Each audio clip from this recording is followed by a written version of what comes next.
I think there are one or two points that we should first of all attempt to clarify, not only in connection with the discussion of this evening, but with the present series in general. This is not intended to convey any disrespect for the ideas of psychic phenomena. We're not attempting to disprove psychic phenomena.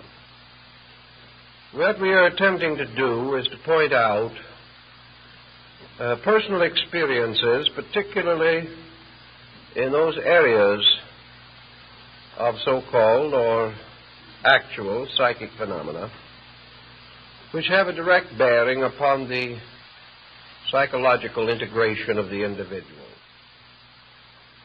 Various types of obsession or spirit possession have been recorded since the very beginning of human experience. Many references to these subjects are to be found in the Bible, and they occur in the sacred writings of many other countries. Possession by demons is part of the oldest legendary and lore of our human race. We also realize that for many thousands of years, all so-called psychic phenomena had to be interpreted in terms of observation only. There was no knowledge as to the more subtle workings of the human psychological entity. There was no way of differentiating between, for instance, a legitimate example of spirit control and hysteria. We know definitely, from going back over the old records, that many mistakes were made in the interpretation of these various mysteries which involve ghosts and diabolism generally. There was no way in which it could be otherwise, because all that could be done was to judge from appearances, from the seemingness of things. And from this seemingness, even today, we suffer considerably, not only in our objective, but in our subjective consciousness. Even at this time, any form of mental disturbance is terrifying to the average person. Something in him goes back to the most primitive atavistic experiences of his race. He does not know how to cope with this type of situation.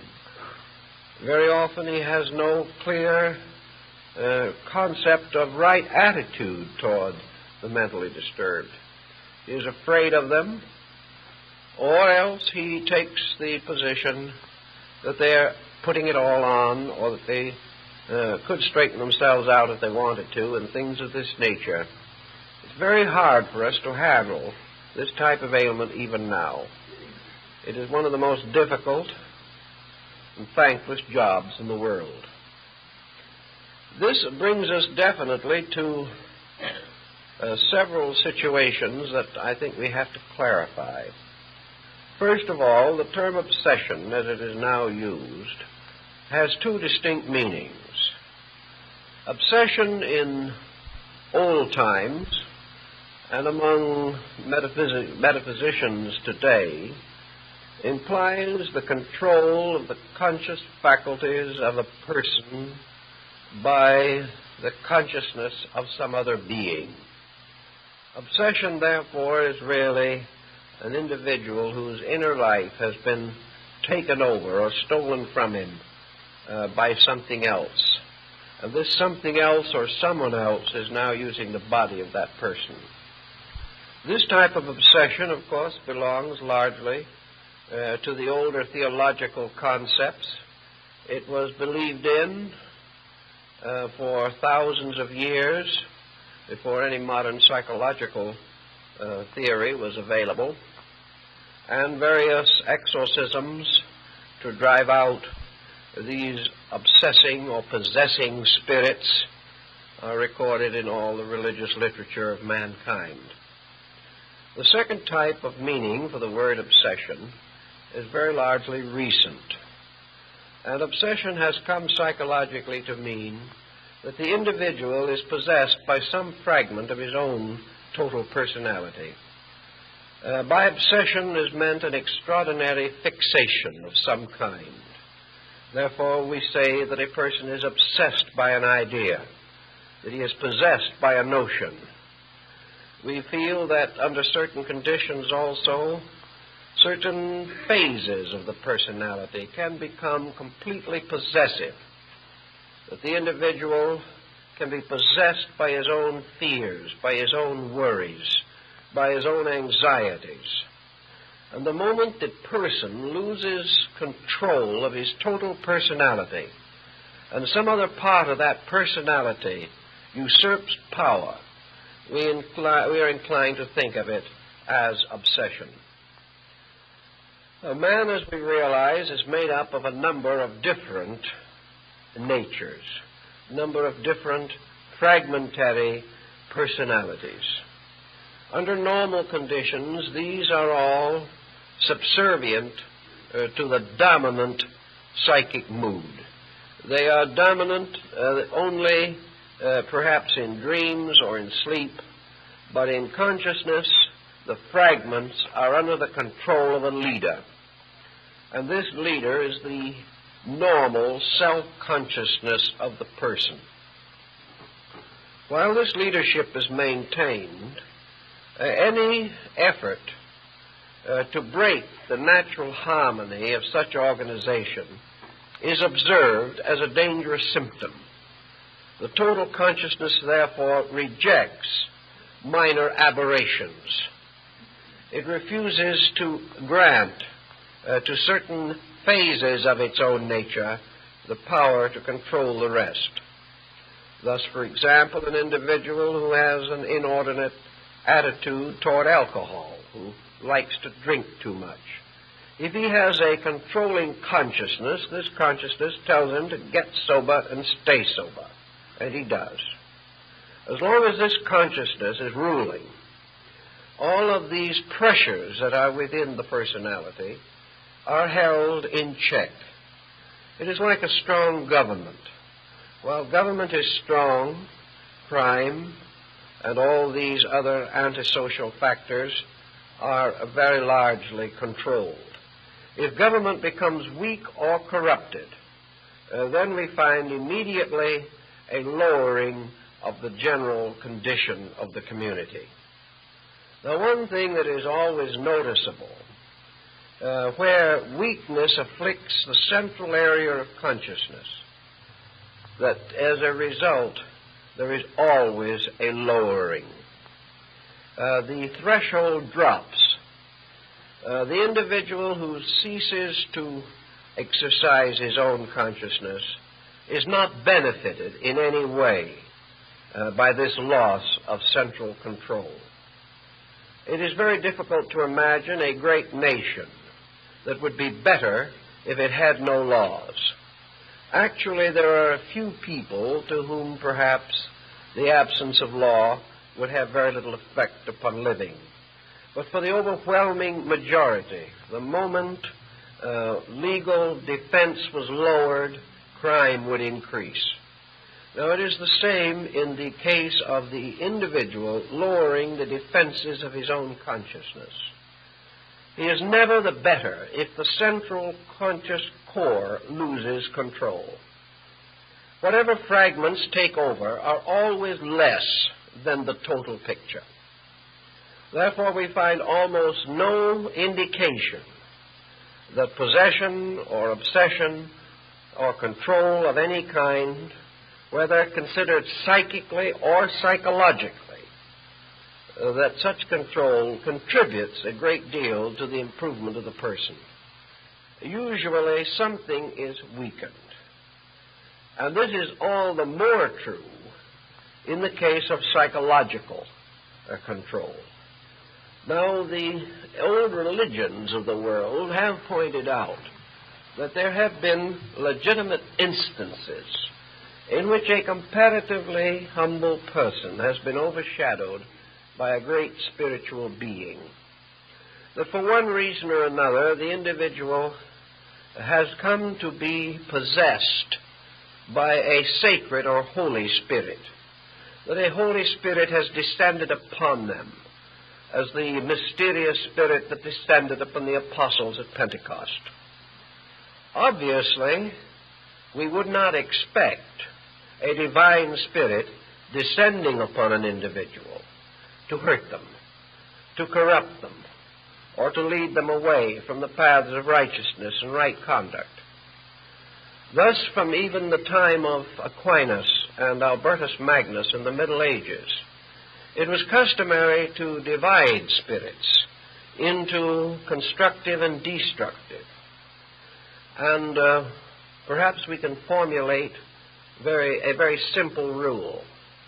If a person is controlled by a higher part of his own nature than normally controls him, we may then say that he has an extension of consciousness, that he has a mystical experience, that his consciousness becomes more illumined, more enlightened, and out of the consequences of this illumination, he is dedicated to a holy life. Or at least he is dedicated to some course of action superior to his condition prior to this enlightenment. Thus we can say that the mystical enlightenment of Jesus or the enlightenment of Buddha represented consciousness unfolding into a greater dimension. It is quite evident that from such a positive consciousness, and the Neoplatonists have given us considerable material bearing on this, that the individual is improved. Thus we have to assume that an individual who has a legitimate spiritual experience is not injured thereby.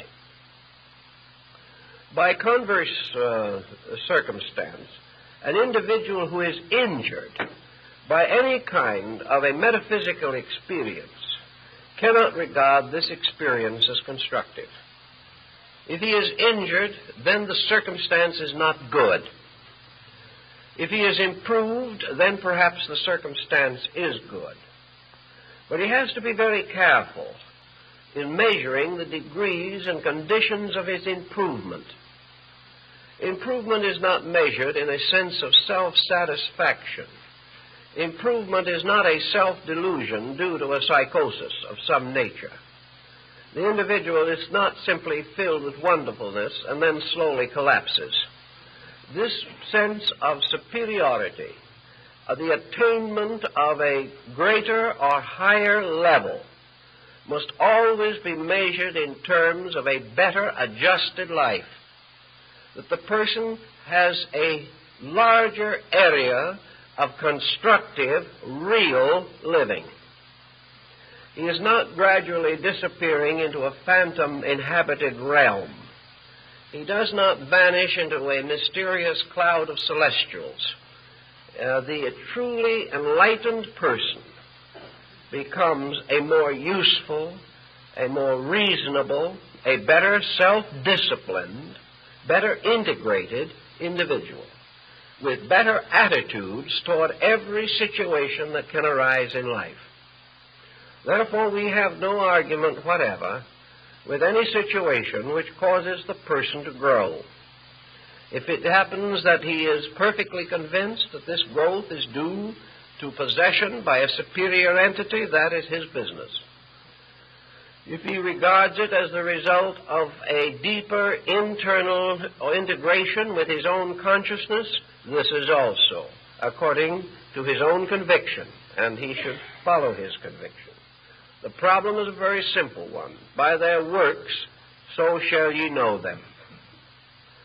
But if in any problem of this nature that arises, we observe that the experiences are attended by deterioration, then we must question very greatly not only the nature of the experience, but the advisability of the continuance of any circumstance contributing to it. For instance, we have all kinds of funny things that happen. People who will come in and they'll say to me, I had the most wonderful spiritual experience a few nights ago. Will you explain it for me? Now, they're perfectly certain that if they tell me the story, I can explain it for them. And yet there's something strange about a spiritual experience which in no way helps the individual to explain it himself.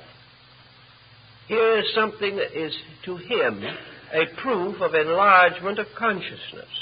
But the enlargement of consciousness doesn't tell him anything about the meaning of what has happened to him. So we must check this one aside as being, at least, shall we say, doubtful. There is something unrealistic about it.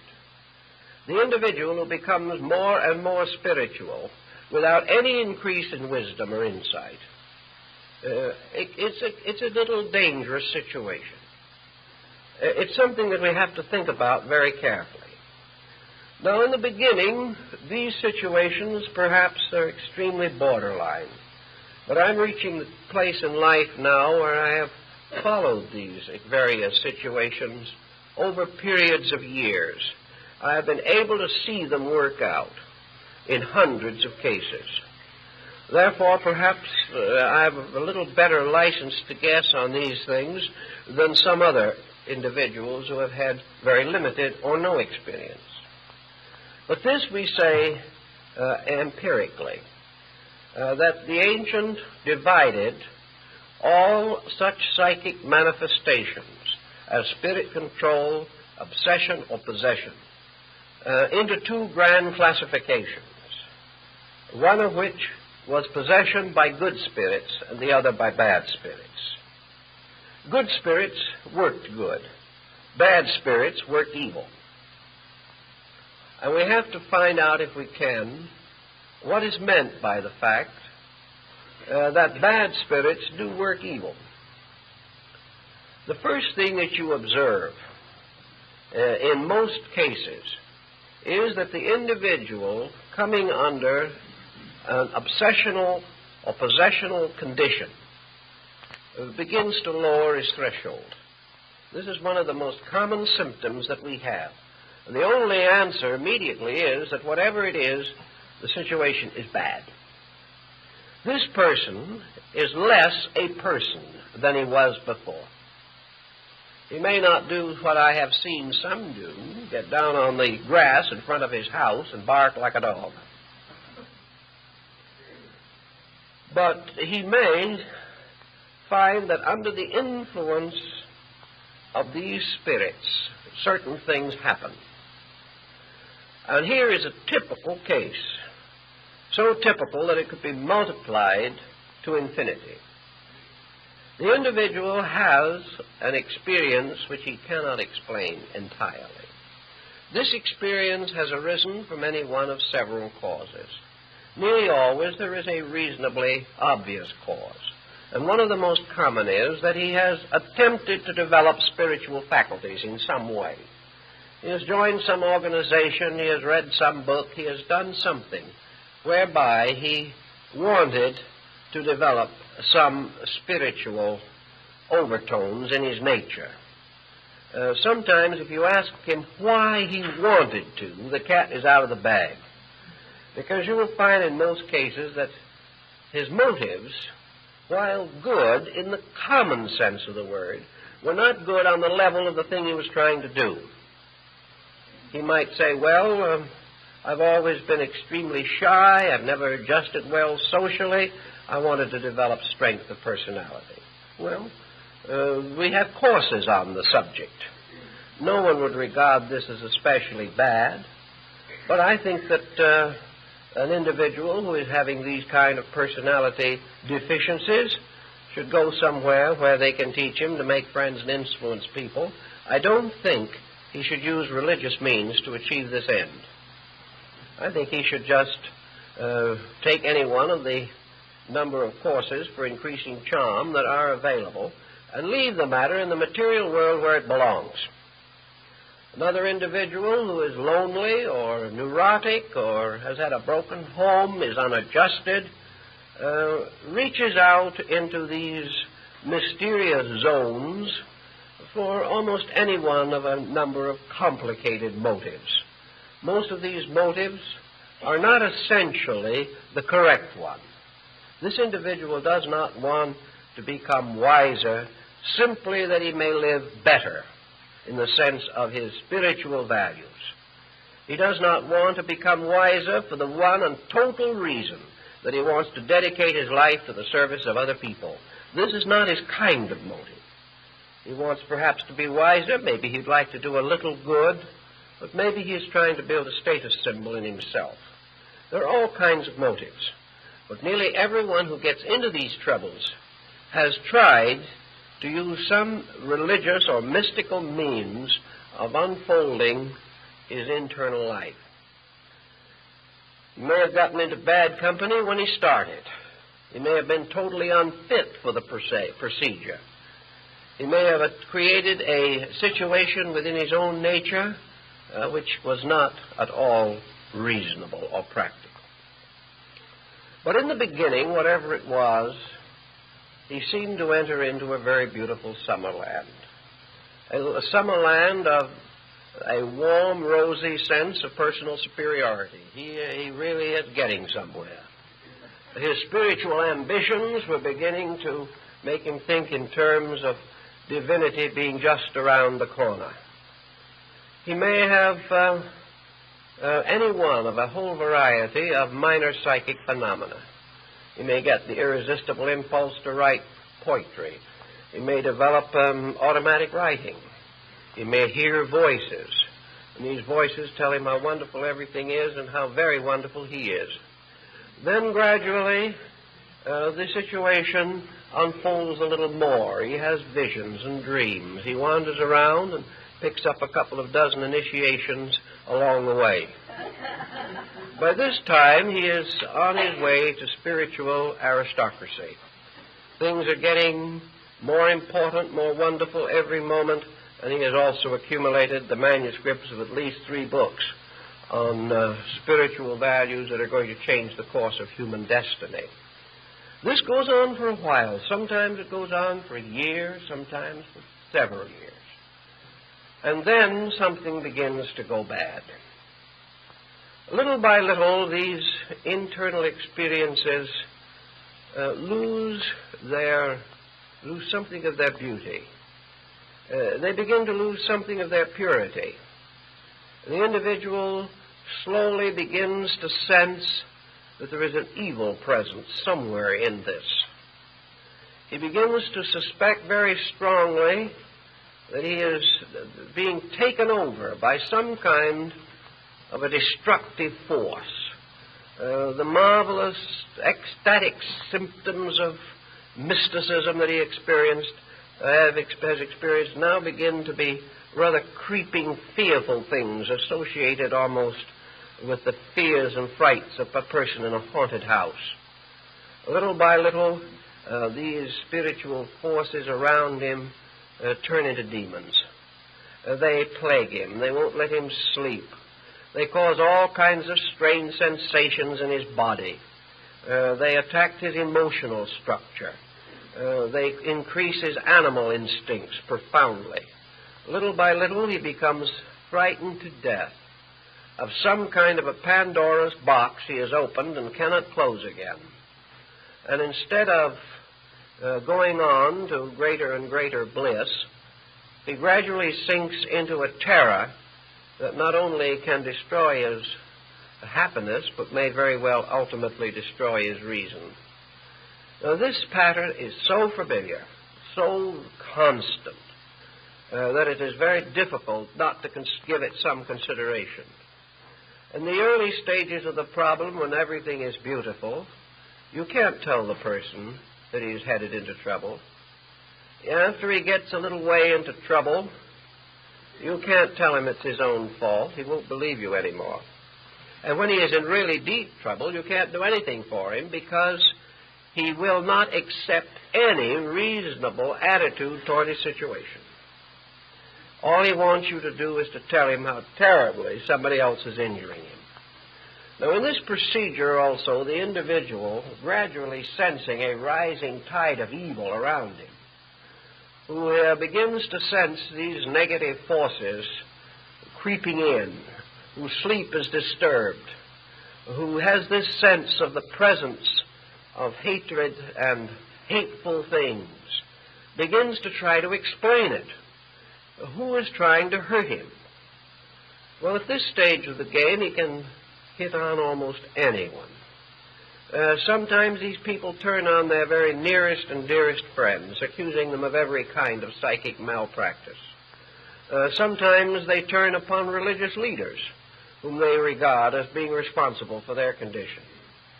Very often they turn upon any individual who has a mysterious look or who has perhaps in some way seemed to be distantly related to the situation.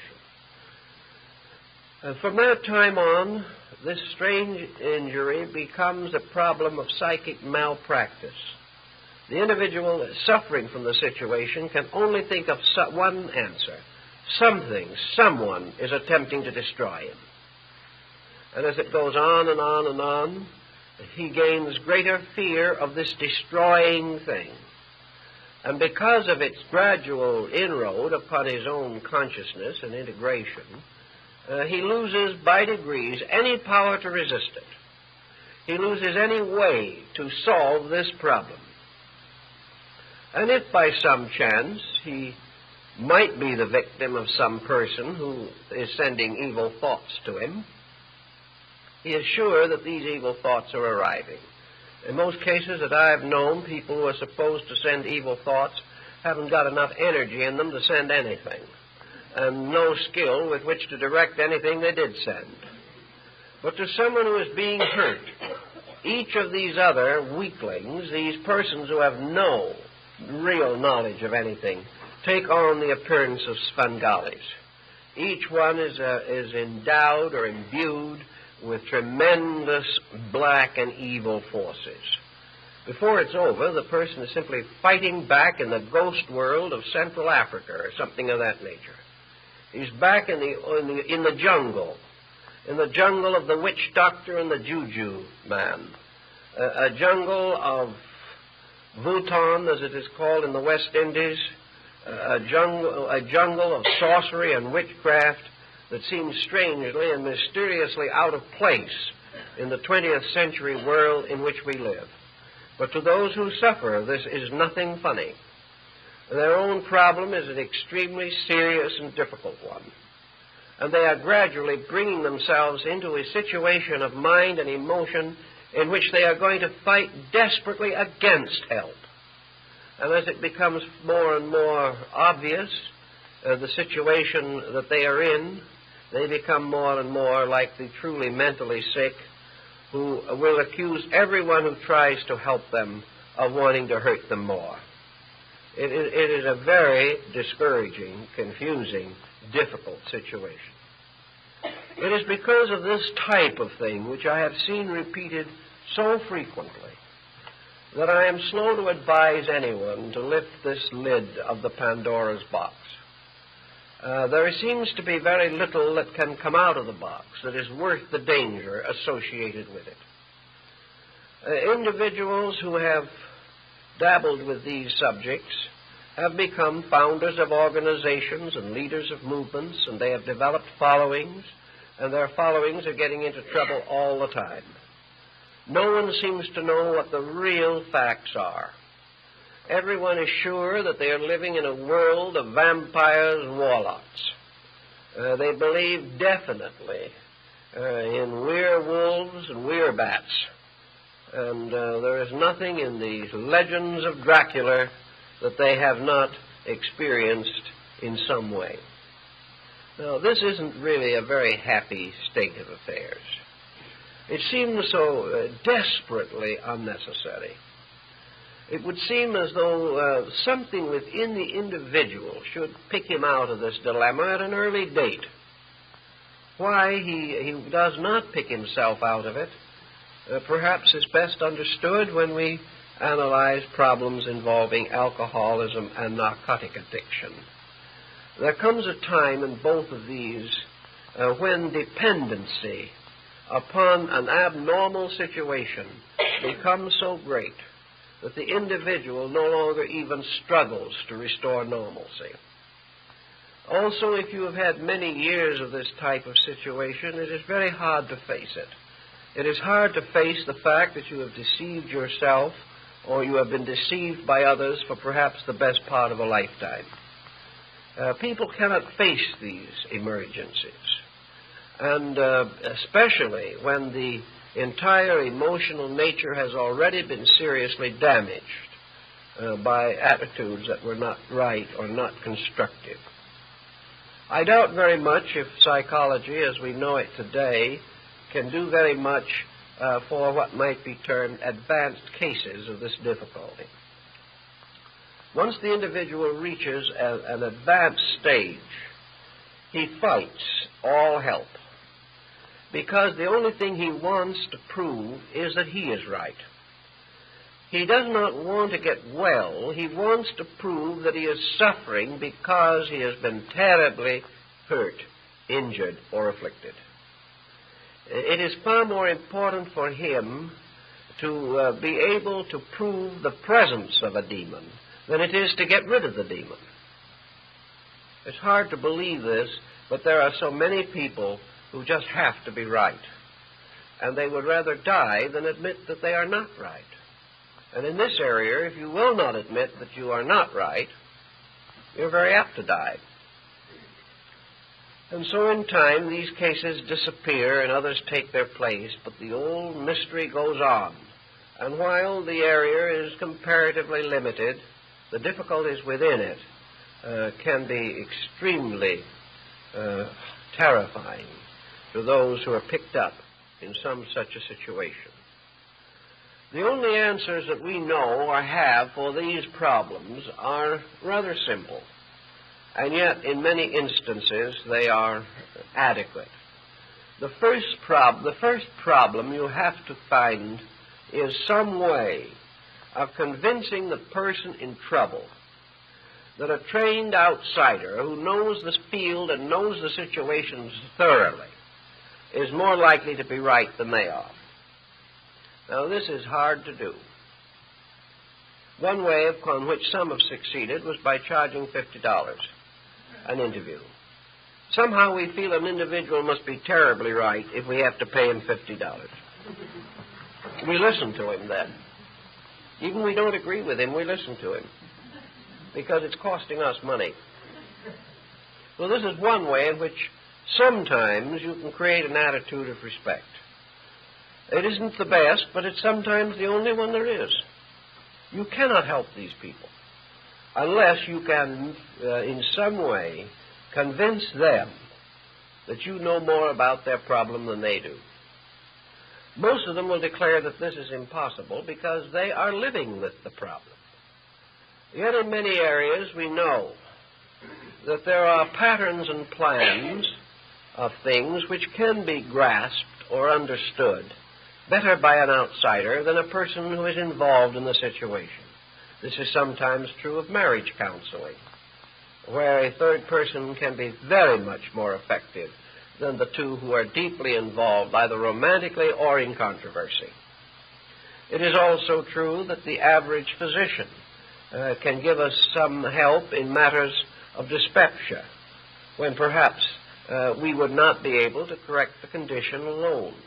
From experience, we gain certain knowledge. And from this knowledge, we can help if the individual is willing to accept the help. He is most likely to accept it almost in any area where there has not been some form of psychic interference. But where the psychic nature is disturbed, the individual is very slow and reluctant to accept help unless it is what he expects and wants. You must agree with him first. And of course, if you agree with him first, you can do him no good. And if you agree with him first long enough and hard enough, you will join him in the difficulty. If you believe what he believes, you will soon be as sick as he is. So there's no answer in this area. So somewhere along the way, any individual who is in these kind of troubles has got to take the answer, or take the attitude, that he has to have help, and that regardless of whether he agrees with the help or not, he'd better take it. And he may, of course, refuse it several times and find conditions getting worse and finally be driven to it. But there has to be the realization that the individual cannot be always miserable and always right. He has to find this out himself. Now, when you have a problem of this nature working its way into your classifications, you have several situations that you first think of.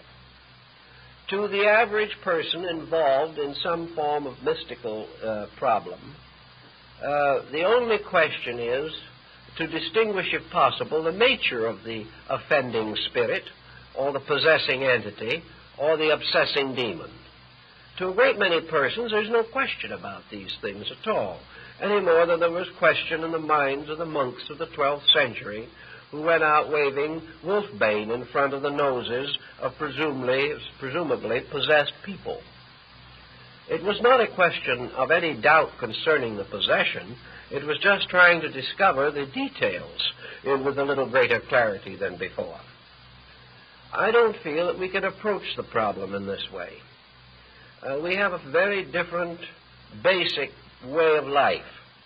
And our problem is not just to agree with the individual and try to argue some obsessing entity into departing. The question we now have to find out is what is really at the bottom of the difficulty.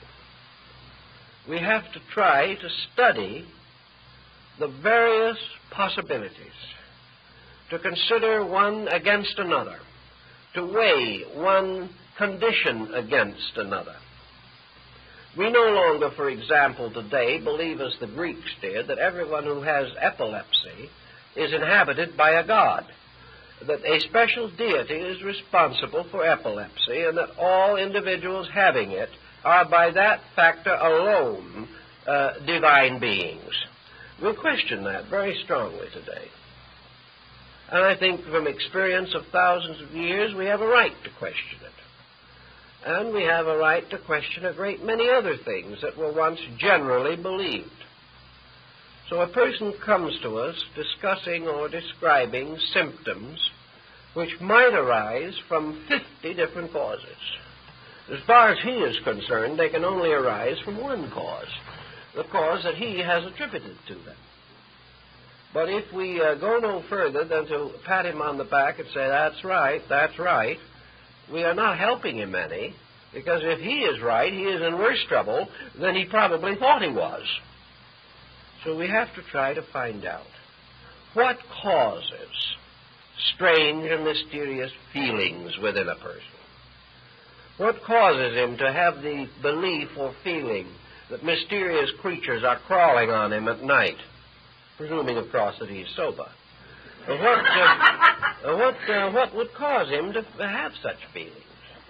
Well, why would he believe that something is blowing its breath in his ears, or whispering to him, or making his hair stand on end, or sending cold chills up and down his spine, or hot flashes up and down the front of him?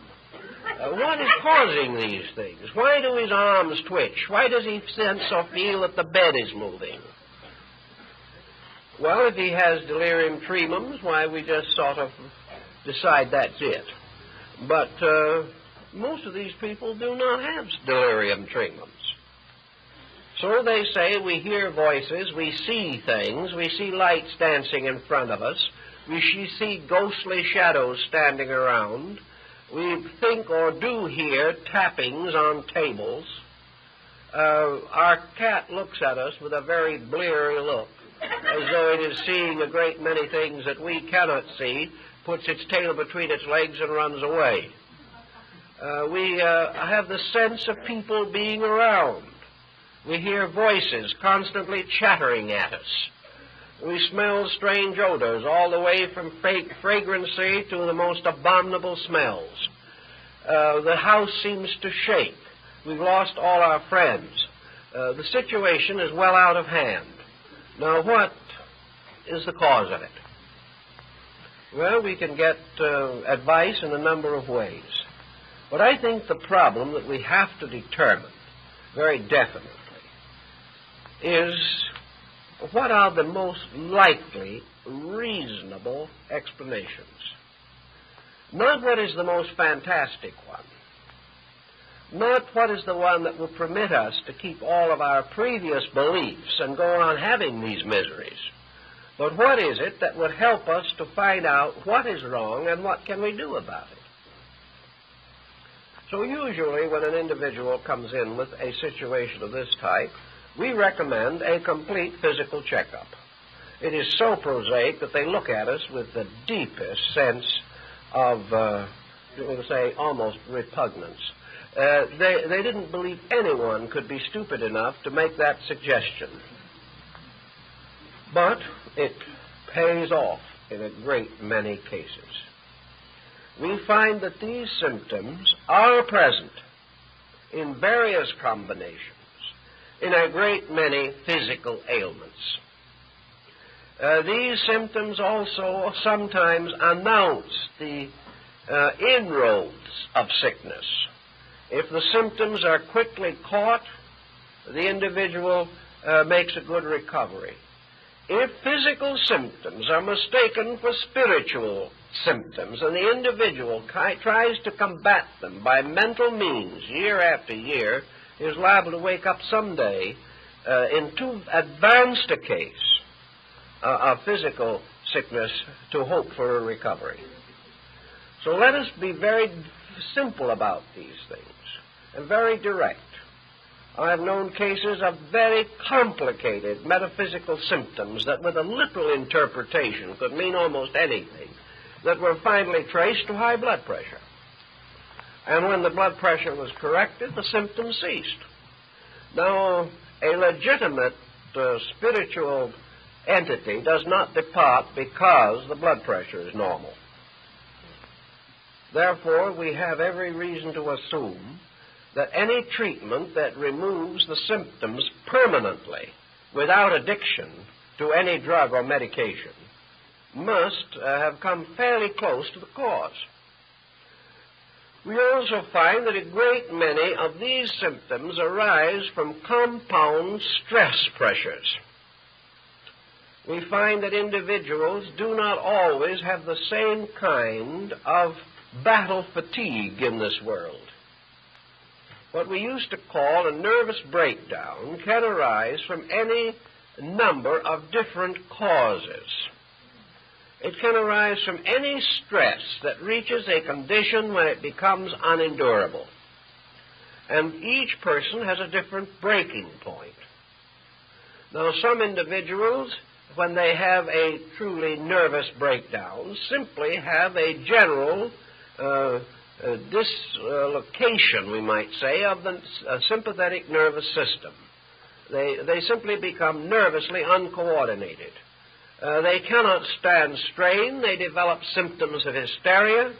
They are unable to work. They have to have a rest, and they have to allow the nervous system to recuperate. An ordinary, old-fashioned, well-developed nervous breakdown, while it isn't an ailment at all, is simply fatigue. It is something that has worn us down. Now you say to an individual, is there any possibility that your ailment is a fatigue ailment? Are you suffering from nervous exhaustion? The individual will say, of course not. I haven't done anything to cause a nervous exhaustion. So you press back into the life a little bit and you find 3 unhappy marriages. That's just as likely to cause nervous exhaustion as a 16-hour day for 10 years under the most heavy mental responsibility. The individual is unhappy. The individual is unadjusted, neurotic, lonely. The individual is hypersensitive. Have gradually driven away their friends. Sometimes they're simply antisocial. They can't get along at all in the world in which they live. They have nothing but criticism for every law, every country, and every official in the nation. These criticisms may be in many instances well-founded, but no individual can afford to live with them himself, because his constant criticizing attitude will destroy him. So after we get all through, we find that the person has been giving himself some kind of a psychic beating for half a lifetime. And this beating may be fear, it may be worry, it may be self-pity, it may be living with the realization or remembrance of ungrateful children, it may be fear of some physical ailment or infirmity, it may be a tragedy in marriage, it may be a continuing failure in business, or ungrateful children, or anything you want to have. But the individual who lives in a condition of being continually miserable about something or anything, or who is constantly suffering from self-pity, self-blame, or simple selfishness, which causes him to demand things that are unreasonable or impossible to him. Any person who lives with this long enough can go to pieces. So when we find the individual who has psychic difficulties, we say to this individual, are you a happy, busy, well-adjusted person with a proper circle of friends, interesting activities and avocational interests? Are you naturally cheerful and optimistic? Are you inclined to look forward with hope and friendship and kindness to the future? Do you have a religion that gives you strength and calmness? Are you free from unreasonable fears? And have you your own temperament under reasonable control? Now, it's not once in 10,000 times that that person can honestly answer yes. It might happen, but it'll be very rare. The individual in these difficulties is nearly always a person who is shadowed by some kind of a negative attitude. Now, some people don't develop these attitudes. They're born with them. We have to face this. And this perhaps has a bearing upon their problem, because having been born this way, they do not know they are different. I have seen children born into this world, and I've known the children when they were young, and I've now seen these children grow up and go out into business and have their own children. And I'm always very worried when I see a small child who has a certain kind of a gray heaviness on their features. It's a very strange look. It's a look that you can sometimes notice quite clearly on a 6-month-old child. It is a kind of, broodingness, a kind of sulkingness, a look in which the face and the eyes seem to be strangely shadowed, not by any color that you can really see, but as though the sun was under a cloud when it was shining on them. A kind of strange, heavy look. 9 times out of 10, these children will grow up to be extremely unadjusted people. They will fight their way through childhood.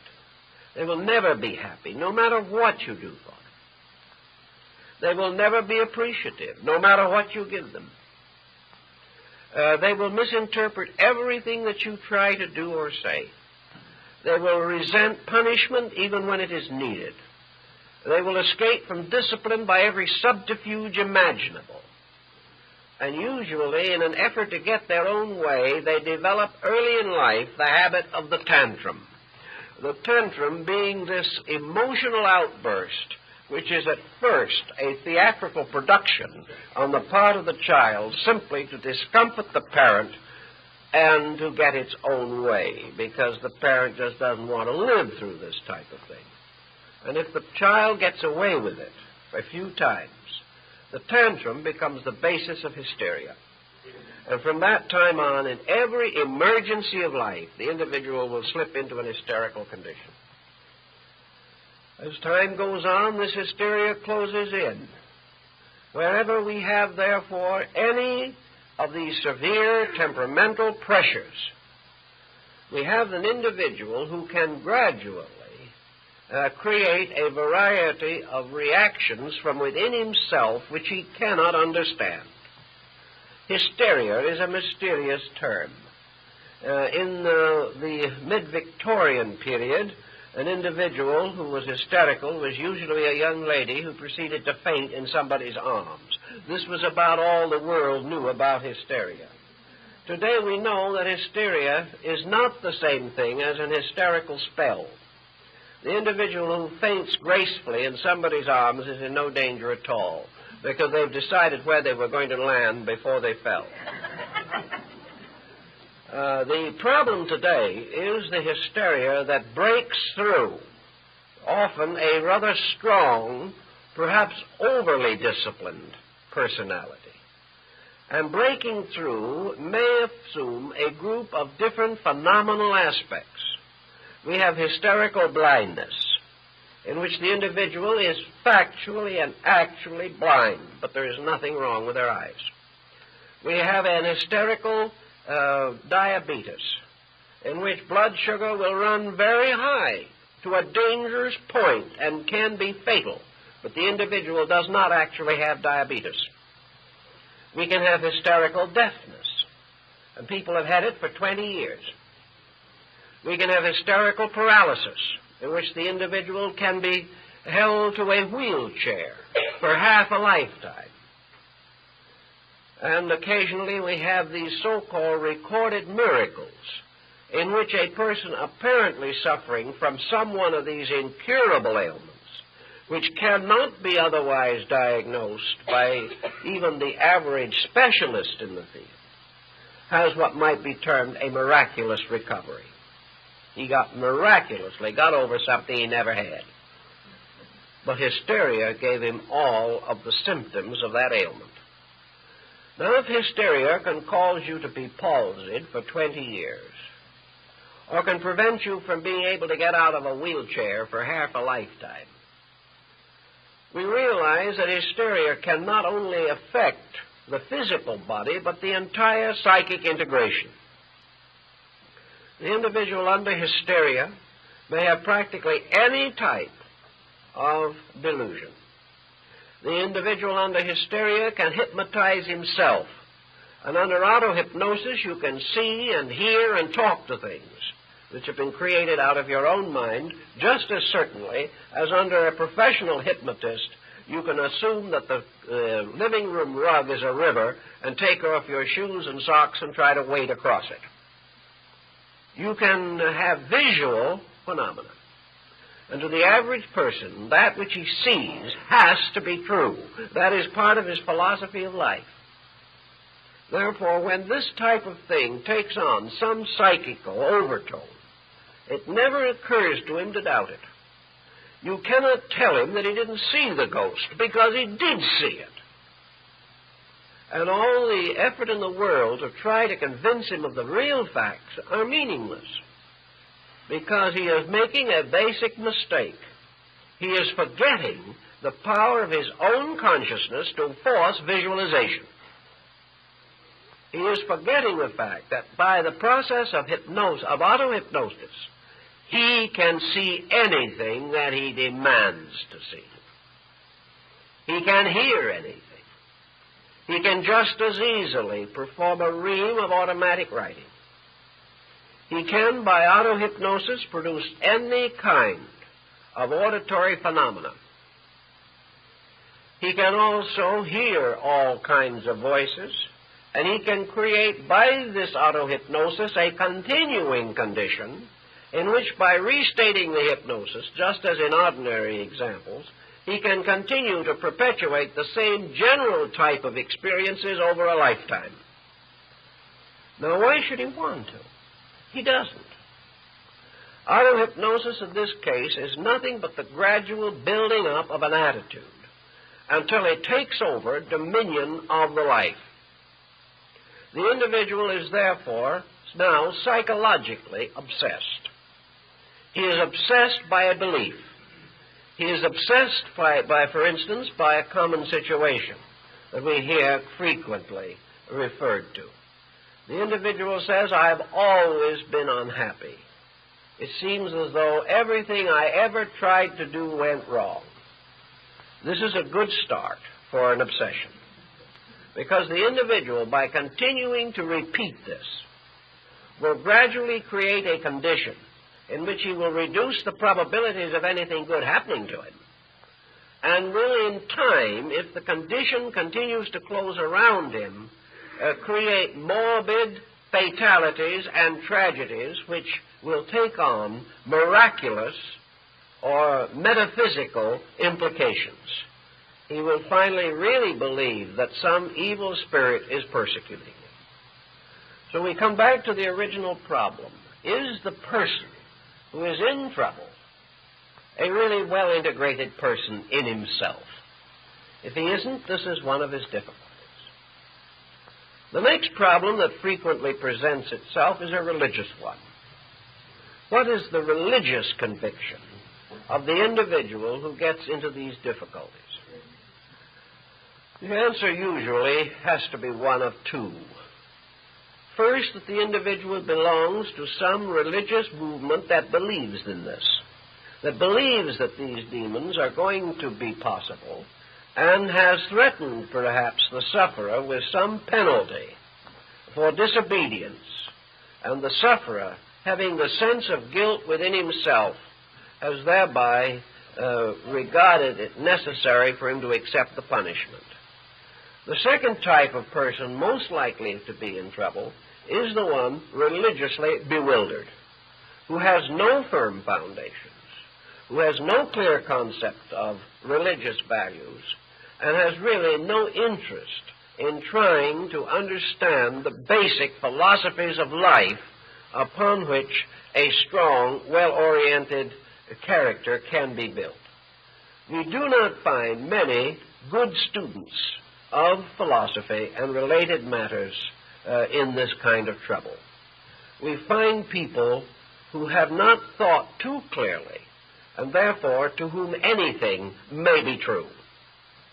If they have been deeply thoughtful and have put the universe in order under a pattern of laws, they have then immediately asked themselves, what have I done that is wrong when I get into trouble? But where they are not so well integrated, their first question is, who is hurting me when I don't deserve it? So the problem of trying to understand whether we deserve certain experiences or not comes under the philosophical aspect of the problem.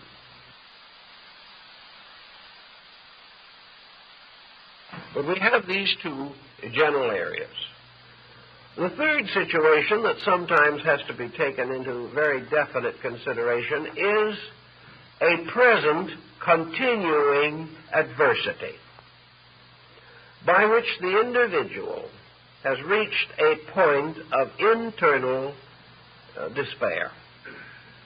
If the individual is living in a factual situation for which there is no apparent remedy, if he is bound to conditions which are hopeless, if he senses or sees no probability of future improvement, if life to him means only the continuance of a situation in which life is not worth living, then this individual begins to seek desperate methods of escape. And this desperate escape mechanism may cause him to develop unreasonable, negative fears, because his own nature is basically fear-ridden. Now, when we come to the next pattern of the situation, we go into other things that might have some effect upon the person's life as a psychic entity. Man is very much the product of his own nutrition, just as surely as his mental life is the result.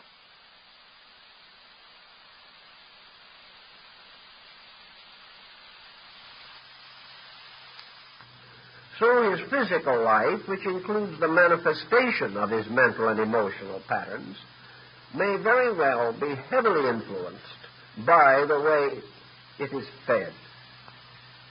I think there is no doubt in the world that the unusual increase in various forms of psychic and psychological difficulties can be in part at least attributed to the excessive abuse of medications and a definite failure of right nutritional patterns. If the individual is improperly nourished, he is uncomfortable, and discomfort is the beginning of misery, and misery spreads.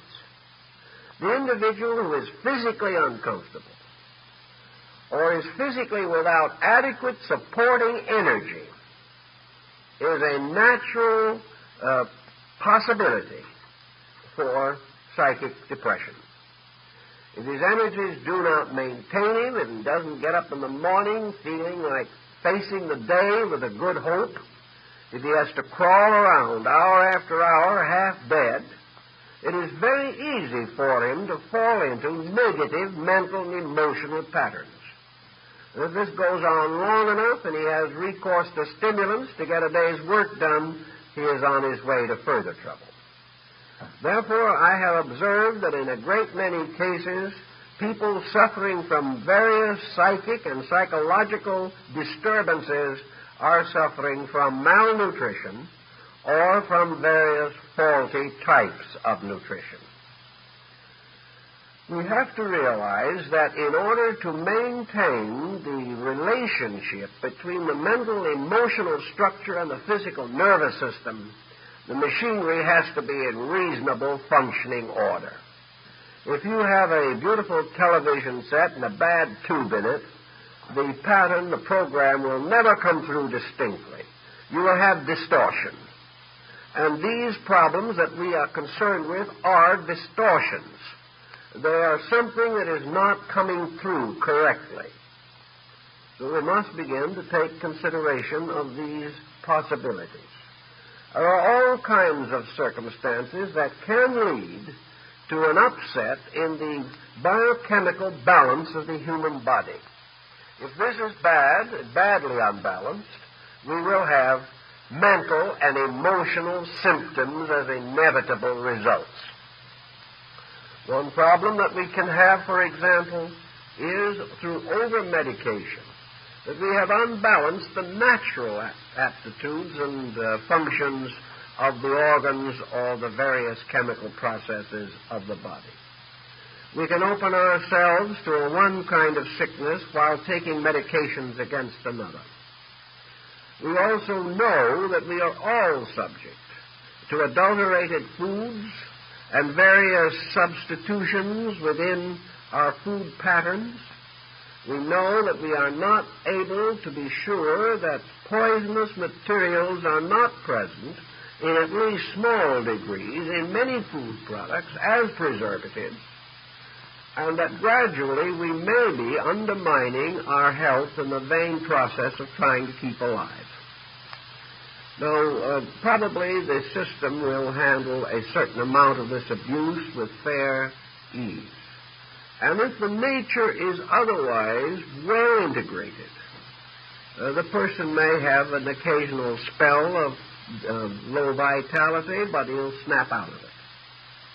If, however, the nature is at the same time naturally neurotic, and its energy resources are depressed, it is more and more easy to fall into holes in the dark. And these holes in the dark nearly always develop some kind of psychosomatic symbols. These holes in the dark never simply speak to us with some ghostly voice and say, "You're short on calcium." We never get this kind of a situation. What we have is the same hollow voice warning us that some neighbor of ours is working witchcraft on us. our minds never seem to run to the subjective statement of reasonable things. They always get a little strange when they don't feel good. And this danger is so common in symptomology that any physician knows all about it and has encountered it countless times. In cases where proper remedies cleared it up and there could be no correction, no doubt as to the correctness of his diagnosis.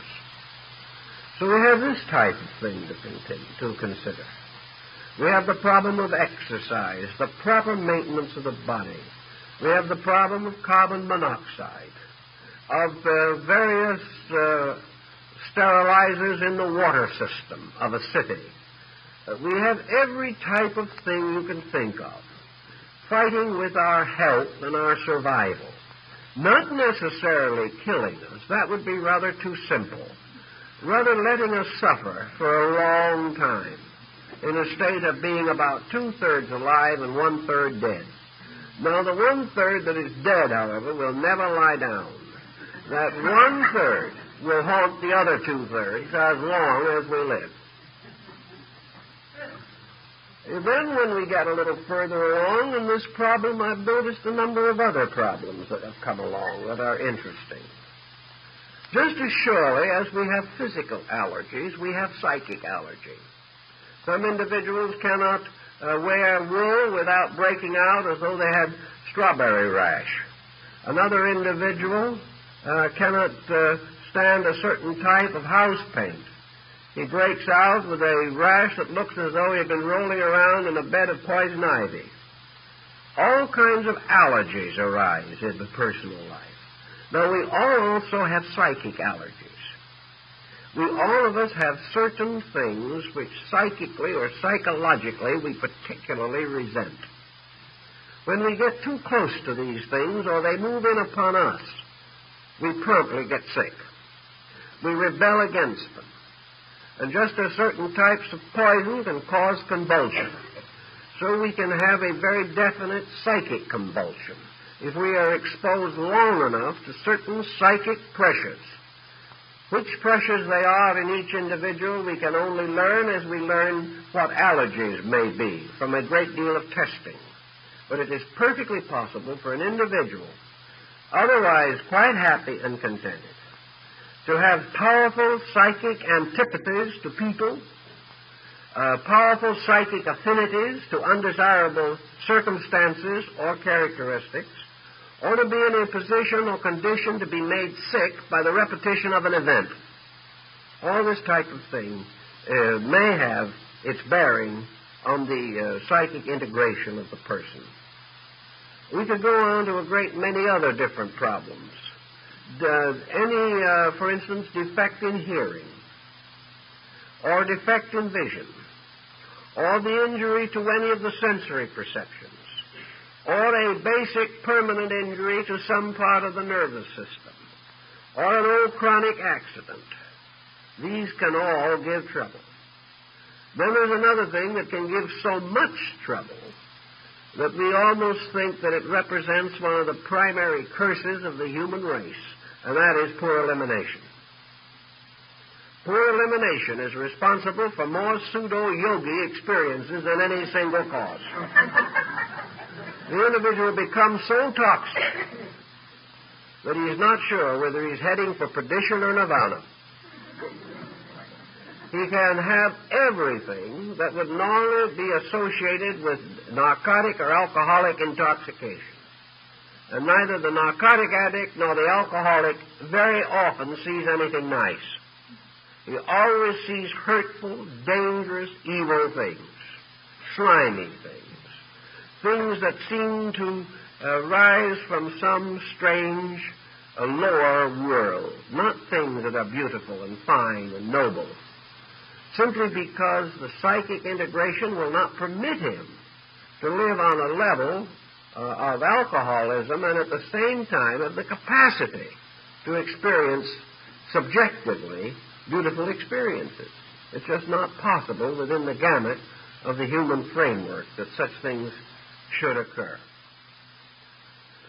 Then we do have the lurking possibility, always, of course, of genuine mental disease. We have the possibility that the individual is sick, sicker than he realizes. But this, in most cases, is not essentially true.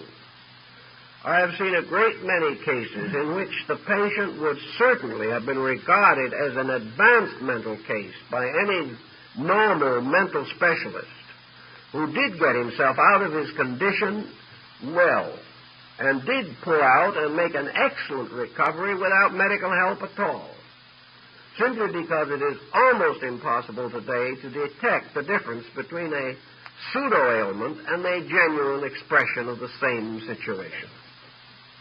So in most cases, I would feel that the danger of a serious mental situation does not develop unless the situation now existing has been allowed to endure for a great many years without any effort to correct it, without any willingness to impose self-discipline upon emotions or upon mental attitudes. The individual who simply takes the bit in his teeth and determines to do exactly as he pleases, regardless of everything, is always a potential psychotic. But where intentions have been good, where the ailments are comparatively mild, and where the difficulty, though real, is regarded with a certain amount of common sense and sincere desire to improve or correct, we do not have too much serious mental difficulty. It is most often a situation of excessive bewilderment, a condition in which the person is unable to orient his own attitudes. Another point that we do find now is that's coming a little more into prevalence, and we have to watch it, is malnutrition due to excessive dieting and diet fads. Now, while there is much to point out the importance of certain reasonable diets, unreasonable dieting likely to reduce the vitality of the individual, or making promises of providing adequate vitality, which promises are not kept when the individual takes the dosage recommended, or the person who becomes fad-ridden on the subject is very likely to lower his vitality.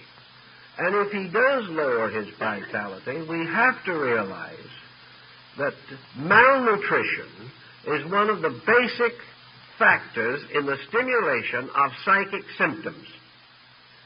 The individual who is most likely to get into psychic difficulties is not essentially very healthy to start with, physically.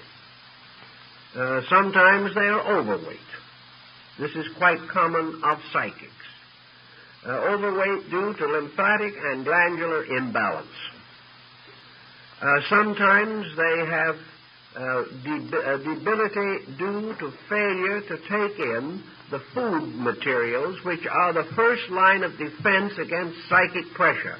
And these are the foods that the dieter is most inclined to avoid, carbohydrates and proteins. We are now, of course, inclined to favor a high-protein diet.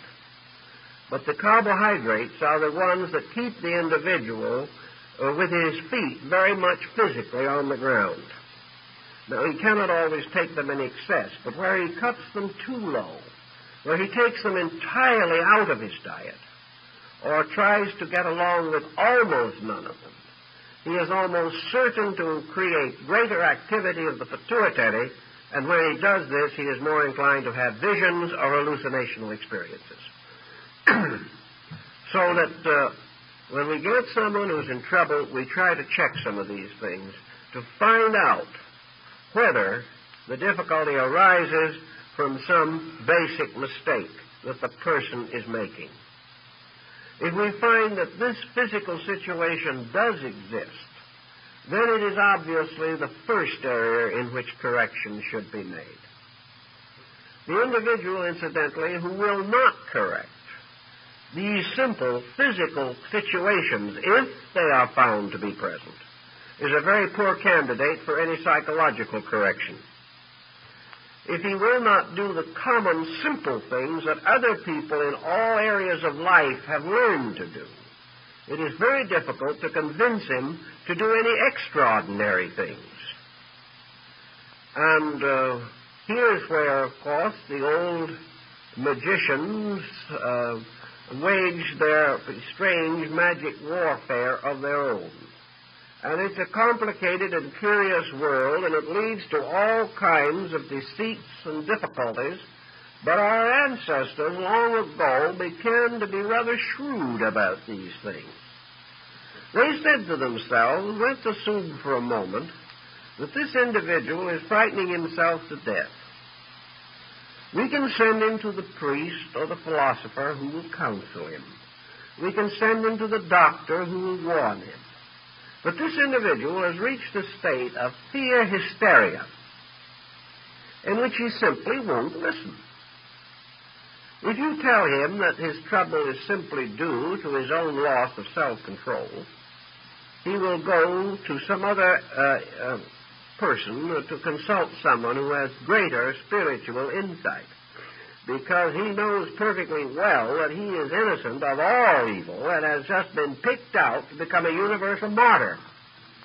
So if we don't appreciate this, he hunts for someone who does. And he'll always find them in the course of time. But his condition will remain the same or get worse. But this he doesn't realize. So back in the days when these problems were perhaps more prevalent than they are now, our ancestors developed probably quite subconsciously a strategy to handle them. The individual who was the victim of his own fear evidently was quite an impressionable soul. He was easily impressed by something, even if it was only fear. Therefore, you could use his own impressionability to create a new attitude. So the remedy consisted of giving him another magical factor which would give him self-confidence. You sort of used one remedy against another. If you found the person was suffering as the result of frightening himself out of his wits, you then gave him a sort of courage potion that would make him believe that he was master of all he surveyed. Now, this courage potion could be most anything. It could be an amulet that he wore on his hand or around his neck, which made him very certain that while he wore this amulet that had been blessed and had been properly consecrated for the purpose, that none of these spooks could get near him. And, of course, if he was devout and the amulet had sufficient authority back of it, he probably didn't have any more trouble. He had changed his own basic thinking. The same problem very largely applies when we're trying to get people today out of moral difficulties. If we can cause these people to believe that there is a moral force in nature which can help them, which is stronger than their own moral weakness, if through prayer or meditation or concentration or through some simple religious exercise, these people come to believe that they have available to them some source of good that is greater than themselves, they then develop a kind of new courage, a courage that may be stronger than the fear that hurt them before. This gives them a new look at life, a new point of view. They suddenly say to themselves, I can control this situation. I can master it. I am bigger than the situation. And if they will repeat that inwardly in themselves and come to really believe it, they can break down the counter-suggestion that is causing the trouble. So we have here a battle of suggestions. We have an effort to substitute a constructive attitude for a destructive one. And that is the way that most ancient peoples fought out this particular difficulty. And they found that the most useful agencies in accomplishing these ends were religion, which gave the individual a faith in God, philosophy, which gave an individual a faith in truth, or a faith in right, and in some attitudes or some areas, science, which gave him a faith in skill or the ability of the physician to bring about the cure. Even today, many rural doctors have found there is no medication equal to a bread pill. Today, however, they don't use bread so much. Cornstarch is the favorite in capsules. And if the capsule is large and hard to swallow, it is much more efficacious. But these people realize that, many doctors realize that the patient is frightened. Frightened not because they are really sick, but because of some strange symptom. Perhaps they have bought the old almanac and have found that they have all the ailments that are threatened in the almanac. So the doctor gives them the universal cure-all, and they feel better very, very rapidly. Of course, we also had in the old days a number of most efficacious tonics that were used by the farming people very extensively. We don't know too much about the more subtle ingredients of the tonic, but there's no doubt that the 18% alcohol was beneficial. The individual certainly was cheered by this addition to his diet, and it was possible for respectable teetotalers to use it because it was a medicine. So whatever changes these attitudes often breaks up problems. But unfortunately, we can't always depend even upon this type of situation for help. We have the person who really or psychologically, however we want to view it, is in trouble. He is in trouble to the point that it seems as though there is no easy way out for him. He has gotten himself mixed up in a situation which neither he nor anyone else can actually wave a magic wand and bring about his recovery.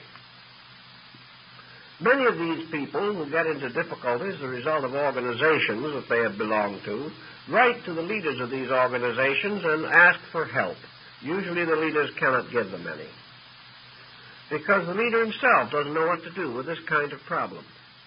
The member believes that the organization is to blame. Actually, the organization carries only secondary responsibility. There has to be something in the person who is in trouble that made it almost inevitable that he would be in trouble. And if he had not joined that organization, he would have joined another one. And if he had joined no organization, he would have still had a nervous breakdown from the pressures of his own personality. So the individual who is really in serious trouble, but still sufficiently integrated to realize that he is in serious trouble, has to face a rather long and thorough process of rehabilitation. He has to recover just exactly as a narcotics addict has to recover. He has to do it the slow, hard way. And he should have a certain amount of directive. But if he is not willing to follow directive, there is no power in the world that can force him to do so. So presuming that we have one of two situations, which as far as their treatment is concerned, is the same for both.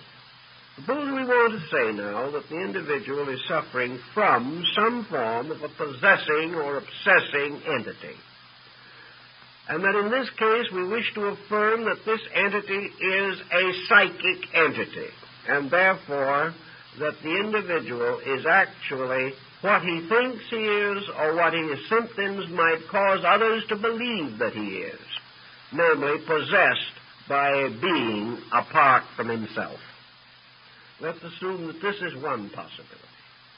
Or let us assume, as a second parallel possibility, that this so-called possession or obsession is a pressure area of his own nature, which has taken over the dominion of his life and refuses to relinquish its leadership so that the direct, integrated consciousness itself can resume its proper relationship to the rest of the personality.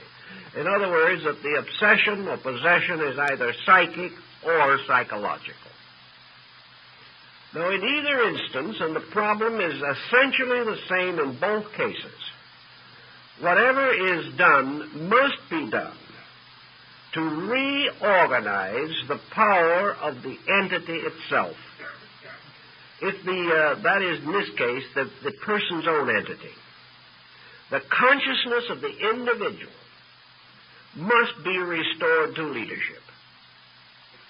It must be restored to leadership because it is able either to displace some other entity or displace some other area of pressure that has usurped authority. In the final analysis, it really makes very little difference. What cures one will cure the other. What is not sufficient for one is not sufficient for the other. We all realize that no matter how we want to view this, the most destructive emotion in the universe is fear. Fear is the greatest killer that we know. Fear can stop your heart as quick as a bullet. Fear can stop any function of the body, the emotions, or the mind. And an extraordinary paroxysm of fear or of terror can accomplish almost as much damage within the body of a human being as the release of a hydrogen bomb. Fear, as the ancients all pointed out, is that emotion which creates a relation of negation, by means of which the individual is open to everything that is bad, everything that is weak, everything that is wrong. There is nothing that can create a criminal more rapidly than fear, even though he may be full of bravado about it. There is nothing that can cause us to compromise our ethics any more rapidly than fear. There is nothing that can destroy our integration, our orientation in life more rapidly than fear. And according to most psychics who have explored the invisible constitution of man, fear destroys all the natural defense mechanisms of the magnetic field against the possibilities of obsession, the possibilities of infection by bacterial organisms, or the possibilities of contagion. And these fear motives also destroy the power of the body to take in energy by closing, compressing the various channels through which vitality can reach the body. Therefore, fear completely enervates in time. It leads to all kinds of desperate actions and usually causes the individual to multiply his karma many-fold very quickly. If, therefore, a person is fearful, he becomes wide open to every negative factor of life, the universe around him, and the pressures of his own personality within him. Fear lowers his defenses and his resistances. And when anything becomes the object of fear, the individual who is frightened is defeated then and there. Consequently, fear will help to intensify any type of psychotic situation. As surely as fear is the great destroyer, as we have mentioned, faith is the universal medicine. So fear is the poison and faith is the remedy for nearly every situation that can arise. If the individual wishes to assume that he is the victim of an obsessing being of some kind, the only possible way of outwitting this situation is to remove the importance of it as a psychic factor in the integration of the person. if he will not be afraid, if he simply declines to fear, no negative factor can get very close to him. And any factor negative that is close to him can no longer achieve any particular effect. And we may assume that nothing in nature will remain indefinitely engaged in a profitless undertaking. The moment the individual ceases to be afraid, he mends the tears in his own magnetic field. Fear opens the solar plexus, and whatever mysterious negative forces we believe to exist outside of us, the solar plexus becomes the mirror of death. These forces move in through the opening of the negative areas of life. Everything that is evil is essentially negative. Everything that is destructive is negative, because negativity is destruction. Everything that tears down is negative. And everything that supports negation increases and enlarges it. A person who is negative is in trouble. But if to this negation is added jealousy, we have a double negative, and the individual is in more trouble. If his natural negation plus the jealousy increases worry, he has three negative factors. If later, in addition to worry, comes criticism or some form of hate, we have more negative factors. So everything that is wrong builds up negatives. And when the individual has enough negatives, he falls apart. When he has enough negative situations, the individual himself ceases. The individual is nothing but a mass of worries, fears, anxieties, neuroses, selfish pressures, self-interest, self-centeredness. All of these negative things, when there is nothing but this type of thing functioning in the individual's life, or at least these hopelessly overbalance every other consideration, the individual simply ceases to be an individual. After John Doe has enough of this negation built up in him, he simply isn't John Doe any longer. He is simply a hole in a psychological darkness. And you can call him John Doe if you want to, but his real name is negation. And the real name of the devil in ancient times was also negation. So this negative situation means that the person has voluntarily relinquished the leadership on his own life. He has turned it over to his anxieties, to his doubts, to his timidities, his uncertainties, and to a large degree his natural orneriness. He has found, or to his own satisfaction, that he'd much rather be angry than be healthy. Only he doesn't make the comparison. But as by degrees he relinquishes his integrity center, he simply ceases. Now there is an old saying that some ancient scientist is credited with, to the effect that nature abhors a vacuum. When the individual has made a first-class vacuum out of himself, so that he's nothing but a mysterious whirl of darkness surrounded by trouble, this individual may then be said to be in a condition suitable to be obsessed by anything that comes along with stronger than he is. He could be obsessed by the ego or the libido of an insect. Because at least an insect in its short life has some purpose. It is fulfilling its destiny. But this person is no longer fulfilling any destiny. Simply a derelict, a drifting ship waiting to be salvaged by something. Now, this isn't the way the person feels about it, but these are the gloomy facts that the third person has to take into consideration. If we assume that the negative person is apt to be obsessed by some other entity, it is easy to understand why such an individual would be obsessed. And it is also very easy to understand that anything that would obsess such a person has to be pretty no count itself.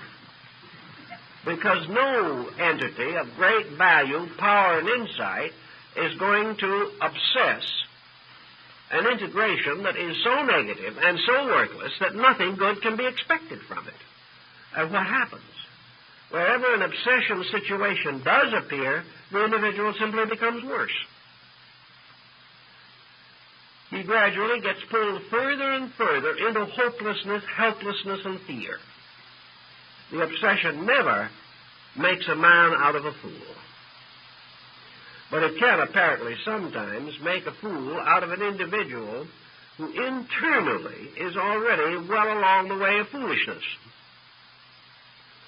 Now, if you want to, on the other hand, assume that it isn't an entity, but that it is a part of the individual's own consciousness that is moving in, then we know that the part is always less than the whole, that the partial consciousness never has the morality, the ethics, the convictions, the idealism, the aspirations, which can only result from the consciousness itself ensouling its own emotional and mental vehicles.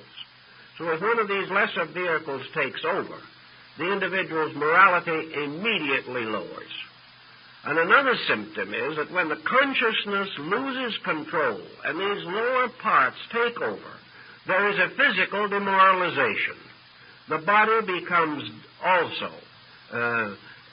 disintegrated in some respect or other. The individual develops very rapidly extraordinary glandular symptoms. The individual becomes less coordinated. The body becomes sloppy, hopeless, no longer effective, because the consciousness is not leading it, and that part of the entity which is leading it isn't strong enough. So when we get a poor government and we force the proper ruler out of office, we naturally expect the empire to decay, and it does. The whole personality falls apart. And some one of these several different personalities which can exist, sometimes more than one, fighting for dominion, will create a multiple personality problem. But in all these multiple personalities, there will very seldom be found anything that is truly noble, truly really fine. There may be different levels of inadequacy, some vicious, some merely helpless. But we will never find that the individual, ruled by a fragment of himself, has the same wisdom and insight that he has when he is ruled by all of himself. So what do we have? We have two problems. Either the individual is ruled by something else which can never rule him properly, because it wasn't created for that purpose, or he is ruled by part of himself, which cannot rule properly because it does not possess the total insight necessary for leadership. Wherever this kind of condition occurs, there is only one possible answer. The controlling power must be restored. That which is the self in the individual must be again seated on the seat of authority. And this cannot generally be accomplished without some real, sincere, continuing personal effort. The individual who is weak cannot become strong unless he exercises his powers and faculties and builds strength. He cannot have the wisdom to restore himself unless he becomes basically wiser than the situation in which he is involved. Therefore, to this type of person, only philosophic insight, sincerely and earnestly sought, and wisely applied, and everything else that is needed to cultivate, culture, and normalize the life of the person must be cultivated. The individual must be lifted out of every negative pattern and brought back into self-respect, self-discipline, and reasonable coordination. Unless these things are done, there cannot be an adequate remedy. Usually the adequate remedy is not found. The individual simply drifts along until the causes themselves or other causes remove him from life. But it is possible at any time to overcome these situations if we really determine to do so. It is this degree of determination which must be the best and only really practical therapy. We cannot expect others to solve these problems. We cause them over a long period of time. Sometimes they're comic. We must solve them by becoming greater than the problem. And nearly all great systems of enlightenment, of religion and philosophy, and of the higher aesthetic arts and sciences were created to assist the individual in two ways. First, assist him to maintain proper self-leadership. And second, to help him to restore proper self-leadership if it is lost. And only through the cultivation of these abilities and aptitudes can we put this fragmented personality back together again under the leadership which was intended in nature. It is only when this is done that our problem is solved.